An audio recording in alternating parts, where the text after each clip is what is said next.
Dad opened the door. On a freezing Christmas Eve, I stood on my father's porch, shaking so hard I could barely stand.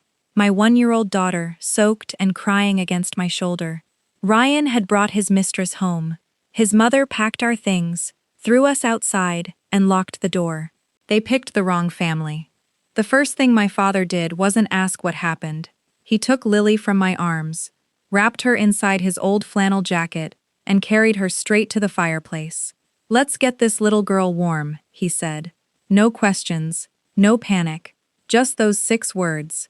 I stood frozen in the entryway, still gripping a suitcase whose zipper had burst somewhere along the drive, one of Lily's stuffed rabbits hanging halfway out.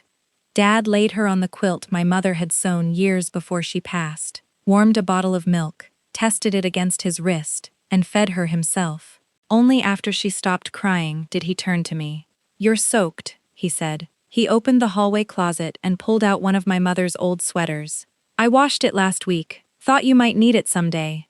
I hadn't worn it since her funeral. He didn't push it into my hands, just laid it over a chair and walked away, giving me room to decide. That was always how he loved people, quietly, without forcing anything.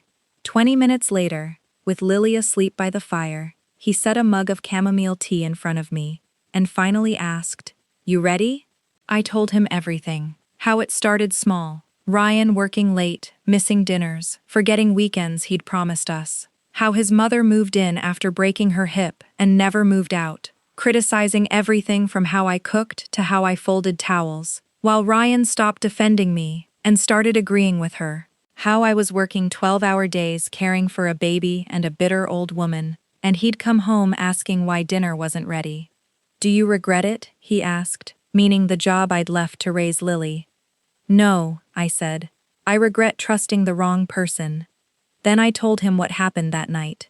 A car in the driveway, a woman under 30, blonde hair, red coat, heels sinking into the snow, carrying a wrapped gift, smiling at me, Ryan introducing her like it was nothing, his mother walking in and telling me, in front of everyone, to pack my things if I was finally done pretending this marriage works.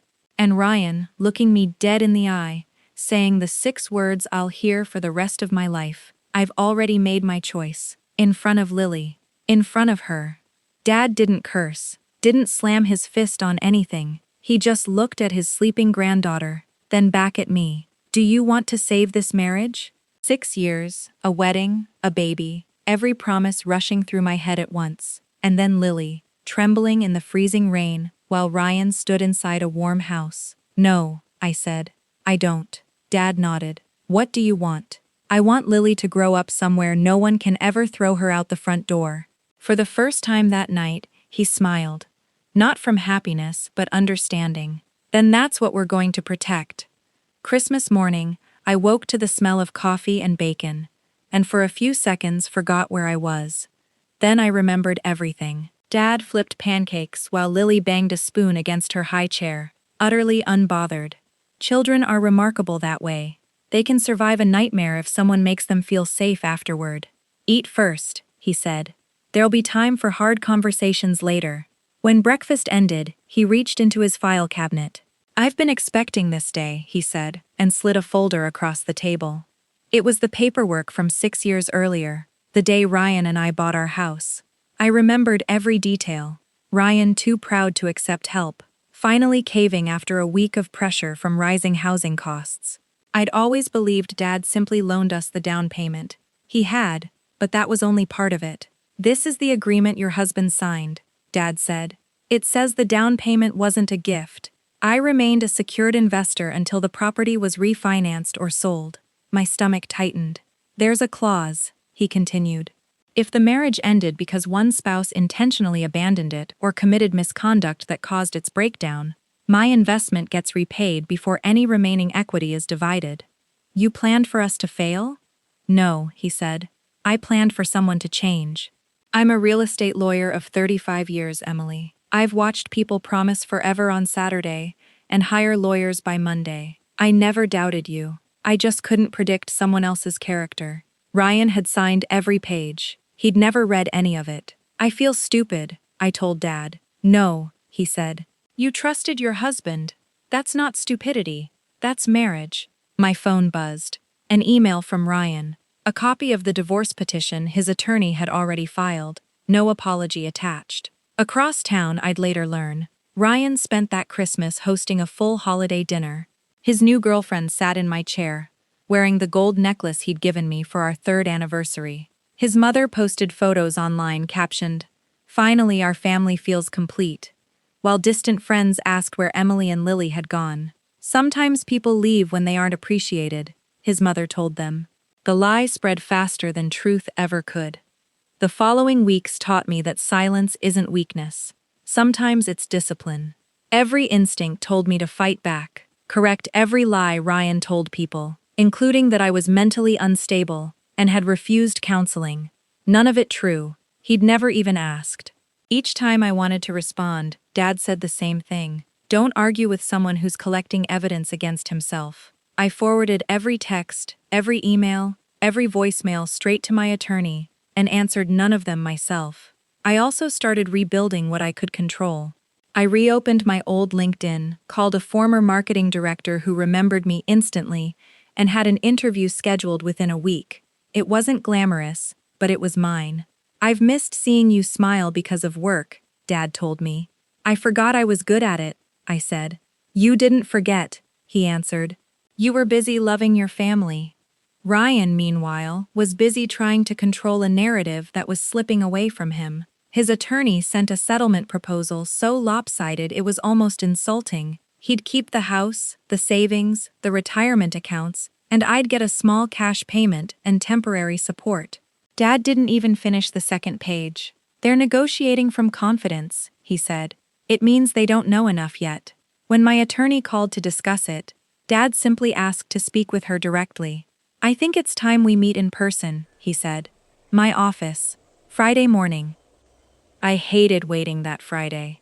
When Dad came home, he told me everything calmly, the way he told everything. Ryan had arrived 20 minutes late in an expensive suit, confident the meeting would be quick. His attorney reviewed the proposed settlement, while Dad listened. Then Dad slid the original property agreement across the table and asked them to review it properly. By page 4, the attorney's expression changed. "When was the last time you actually read this?" he asked Ryan. "I signed it years ago," Ryan said. "I didn't think I needed to." "I wish you had," the attorney told him. They called a private break. When they returned, Ryan finally asked Dad why he'd done it. "I've spent 35 years watching good people trust the wrong person," Dad told him. "I promised myself my daughter would never lose everything because someone broke their vows." Ryan had no answer. His attorney requested certified copies of every recorded document before the meeting ended. That night my phone buzzed. Ryan, asking why I hadn't told him about my father, insisting we needed to talk. I set the phone face down and didn't respond. Dad only nodded. Good. Over the following days, Ryan's confidence kept unraveling. He called repeatedly, softening from demands into negotiation, insisting the lawyers were making things worse. I forwarded every message and said nothing. His girlfriend, who'd believed the house was fully his and the divorce would be quick and easy, started asking questions he couldn't answer. The fantasy they'd built together showed its first crack, and once one crack appeared, more were certain to follow. By the second week of January, the story Ryan had been telling coworkers, that I was uncooperative, that my father was manipulating him, began collapsing under its own weight. Because lies multiply, and each version needs another explanation. Then my attorney called with news. Another settlement proposal, this one offering to split equity after repaying Dad's investment. Weeks earlier, he'd insisted the house was entirely his. Pride is expensive, Dad said simply. Life started finding rhythm again. I dropped Lily at daycare each morning before my part-time marketing job, and the first time I bought her groceries with money I'd earned myself, I sat in my car afterward and cried. Not from sadness, but from remembering who I'd been before I let my whole identity become someone's wife. Ryan's unraveling accelerated from a place neither of us expected, his own company. An internal HR review opened after emails surfaced showing he'd used his corporate account to coordinate personal trips with his girlfriend, and worse, to describe me to coworkers as unstable and someone who'd abandoned our home. It was no longer just personal, it was professional. I didn't report him, I told Dad. I know, he said. People create their own evidence every day. They just forget someone might read it later. A week later, Ryan's mother showed up at Dad's door, uninvited, holding a casserole, as if baked pasta could undo Christmas Eve. I'd like to speak with Emily, she said. About what? Dad asked. We're family. No, he said. We used to be. When she said she only wanted what was best for her son, Dad asked, calm as ever. And when you pushed your granddaughter into the freezing rain, how exactly was that best for him? She had no answer. He handed the casserole back. We already have dinner. Then he closed the door, not out of anger, but because some doors should stay closed. The real turning point came during Discovery Review, when security footage surfaced from a neighbor's camera. No audio, none needed. Me on the porch, holding Lily, his mother dragging garbage bags to the curb. Ryan in the open doorway, watching, doing nothing. I could barely finish watching it. Dad put a hand on my shoulder. Look at Lily, he said. Even through a grainy frame, without sound, you could see exactly who she reached for. At the final hearing that April, the judge had clearly read everything.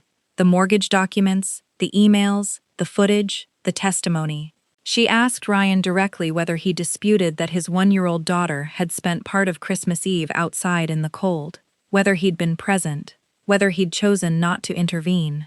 3 times, quietly, he answered no. Infidelity by itself does not determine custody in this state, the judge said. However, a parent's willingness to protect a child's physical and emotional well-being is directly relevant to that child's best interests. Whether the child remembers the evening is irrelevant. The adults will, and the choices made that night cannot be ignored. The ruling took 20 minutes. The marriage was dissolved, the financial agreement executed exactly as written 6 years earlier, Dad's investment repaid before any equity was divided, meaning Ryan would have to sell the house, not out of revenge, but because that was the contract he'd signed and never read. I was granted primary custody, with Ryan earning parenting time gradually as he proved consistency. Outside the courtroom, Ryan finally said, I'm sorry. I told him I was glad he'd said it, but apologies don't erase choices. He turned to my father. I blamed you. I thought you were trying to destroy me. You managed that yourself, Dad said, without anger, only truth. Those papers weren't your biggest mistake, he added. Your biggest mistake was believing a home belonged to you just because your name was on the deed. A home belongs to the people who feel safe inside it. Ryan nodded once and walked away, and for the first time in months I felt no hatred, only sadness for what could have been. Summer came, and life became ordinary again, in the best way. I kept working, my confidence returning one small win at a time. Lily grew louder, taller, endlessly curious. Dad stayed exactly who he'd always been. Pancakes every Saturday. Storybooks in my mother's old rocking chair every Sunday. Love that never needed to announce itself. The next Christmas Eve arrived almost before I noticed a year had passed. Snow covered the backyard, and Lily ran through it in a bright red coat, laughing as Dad helped her build the most lopsided snowman imaginable. I stood on the porch in my mother's old sweater, the same one, still smelling faintly of cedar. Dad brushed snow from his gloves and came to stand beside me. Thinking about last Christmas? He asked. A little. And this one. Lily was laughing so hard she could barely stand. No one's afraid here, I said. No, he answered. They never will be. I leaned my head against his shoulder. I used to think we won because you were smarter than Ryan. He chuckled. 35 years of legal experience certainly helped. Then his expression turned thoughtful. But that's not why we won. We won because the first thing I thought about that night was keeping my granddaughter warm. And the first thing they thought about was getting the 2 of you out of the house. Only then did I fully understand what he'd meant on that porch a year earlier. They picked the wrong family. Not because we had better lawyers, not because we understood contracts, not because we won in court. They picked the wrong family because they believed kindness was weakness, preparation was suspicion, and love could be replaced by convenience. They were wrong. A house can be sold, money can be divided, careers can be rebuilt, but a real home is something else entirely. The place where a frightened child is wrapped in a warm blanket before anyone asks a single question, where forgiveness is offered without forgetting the lesson, where dignity matters more than pride, and where no one ever has to wonder if they'll still be welcome when they knock on the door. That Christmas night, I thought I had lost everything. Looking back, it was the night I finally found my way home.